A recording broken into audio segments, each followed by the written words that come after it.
长期关心儿童安全的监管基金会今仔日公布2024交通安全调查，发现伫车路顶学生感觉上无安全的对象是赛车的驾驶。另外来看全国表里县的交通安全分数上低，也那伫6都当中表现上歹的是台北市。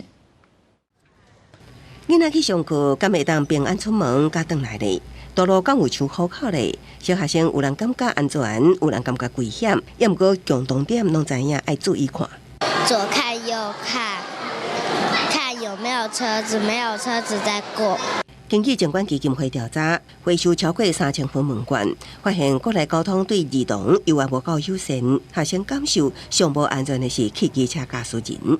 另外，全国交通安全分数以苗栗县上低，6都是以台北市吊车尾。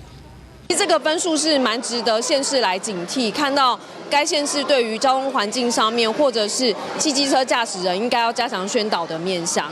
交通部坦白讲，提升儿童行的安全，努力空间真大。除了加强路口无停让行人执法，所落来也爱改善设计，包括斑马线提供拍通电话卡设置新的人行道。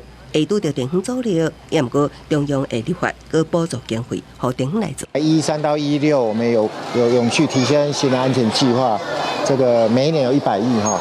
那我们也希望地方政府多多来申请。事实上，现在地方政府的申请还不如我们的预啊哈。交通事故伤害一直是儿童死因第1位。去年儿童交通伤亡超过26000位，达到我国年高峰。尽管提醒道路工程改善，应该为辖区进行，爱考虑囡仔较会冲出跳出道路，设计上都爱做好人车隔开。记者综合报道。